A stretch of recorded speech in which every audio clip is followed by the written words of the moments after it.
माझं काही बरं वाईट झालं तर आई आणि विराजची काळजी घे, असा एक फोन 16-17 वर्षांच्या वैभवीला येतो.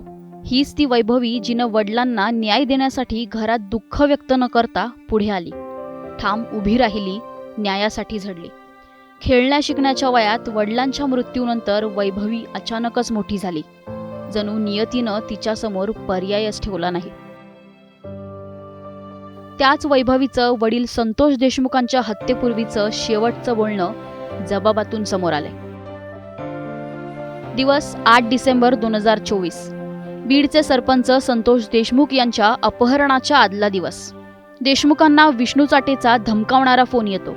त्यानंतर देशमुख आपली मुलगी वैभवीला फोन करतात. याच फोन संभाषणातली हकीकत, वडिलांशी झालेला भावनिक संवाद वैभवीनं जबाबात सांगितलाय. हाच तो फोन ज्यात बाप लेकीचं अखेरचं बोलणं झालं. वैभवी देशमुखने दिलेल्या जबाबानुसार माझे पप्पा मस्साजोग येथून लातूरला आले होते. त्या दिवशी ते बरेच अस्वस्थ असल्याचं दिसलं. मला दुसऱ्या दिवशी सुद्धा पप्पा चिंतेत असल्याचं दिसलं. मी त्यांना विचारलं काय झालं, तेव्हा त्यांनी मला जवळ घेतलं, म्हणाले बाळा चांगला अभ्यास कर. त्यावर मी त्यांना पुन्हा विचारलं काय झालं पप्पा. तेव्हाही ते काही सांगायला तयार नव्हते. पण मी त्यांना पुन्हा विचारलं मला सांगाच पप्पा काय झालंय. तेव्हा त्यांनी 6 डिसेंबरला अवादा कंपनीमध्ये वाल्मिक अण्णांची माणसं खंडणी मागण्याकरता आणि कंपनी बंद करण्यासाठी कंपनीत आलं असल्याचं सांगितलं. मी त्यांना तिथे अडवलं, त्यामुळं त्यांना माझा खूप राग आलाय. वाल्मिक कराड हा गुंड प्रवृत्तीचा माणूस असून त्याचा बीडमध्ये दबदबा आहे.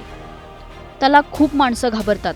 त्याच्या जवळचा माणूस विष्णू चाटे हा सारखा मला फोन करून ठार मारण्याची धमकी देतोय. त्यामुळं मला टेन्शन आलंय. आता माझं काही बरं वाईट झालं तर आई आणि विराजची काळजी घे, असं देशमुखांनी लेक वैभवीला सांगितलं. दुसऱ्या दिवशीही विष्णू चाटे याचाच फोन होता. तो म्हणत होता तू वाल्मिक अण्णा आणि आमच्याशी पंगा घेतलाय, तुला जिवंत सोडणार नाही. पप्पा त्यावेळी मला असंही म्हणाले तू घाबरू नकोस, मी यातून काहीतरी मार्ग काढतो.